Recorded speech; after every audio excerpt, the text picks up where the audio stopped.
AI art isn't really art. I think most people agree with me on this, but I thought I'd just put it out there. And I could talk circles around the gray areas of AI art, but this video is addressing that not liking the content stealing, uncanny valley, where did that extra finger come from, generative AI art doesn't make you ableist. On May 30th, I had a double mastectomy. On the 31st, I set up my area for painting and took a really big nap. And on June 1st, I turned on a Bob Ross tutorial and I recorded this video. But the truth is, you don't need to see me painting fresh out of surgery for examples that disabled people can and will find ways to create art despite their disabilities or limitations.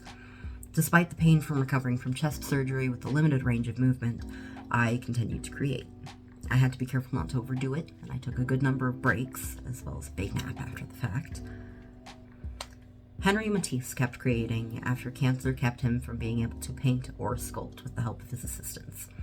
They would cut pieces of paper over and over again until he was satisfied with their shape and placement.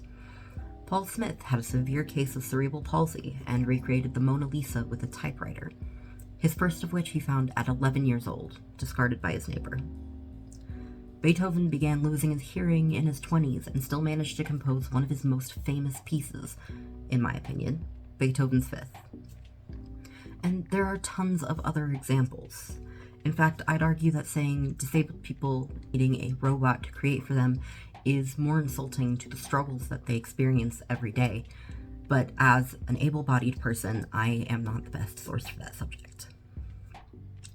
People argue that it's a matter of skill, like artists were born with the skill to create. And others need help, to have their hand holded the whole way somehow. But being led does not give you the experience of leading. And while I do think that there are some traits that give people a natural edge for art, like perfect pitch, we all started from somewhere. Some will argue that I was only able to paint this with the previous knowledge that I was able to apply to it, which did help, but I was primarily following Bob Ross's tutorial, and I wasn't really familiar with a lot of the techniques he used. Tutorials aren't there to teach you how to draw this one specific thing. Well, yeah, they kind of are, but they're more so used to give you a skill set to create your own unique pieces. Bob Ross actually spoke about this in the exact same tutorial that I used. Either way that you want to do it. Either way. If you haven't painted with us before, one of the things that we try to do here, we try not to teach you just to copy. All we're trying to do is teach you a technique and turn you loose on the world. We use no patterns, no tracings.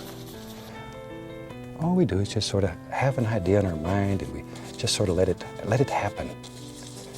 And if you'll practice this a little bit, very soon you can enjoy the freedom of creating a painting right on the canvas.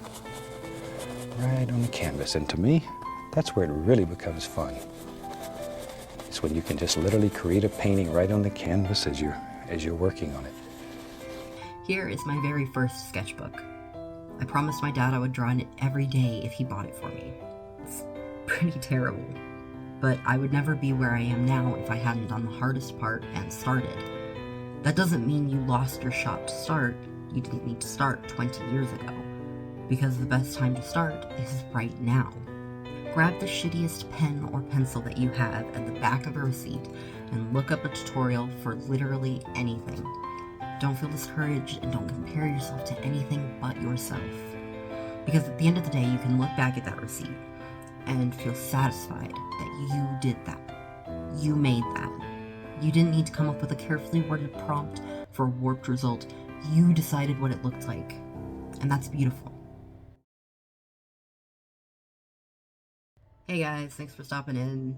If you want to reach out, you can of course leave a comment, but I've got nothing for social media anymore, so if you want to contact me privately, it'll have to be through my email. Have a fantastic day.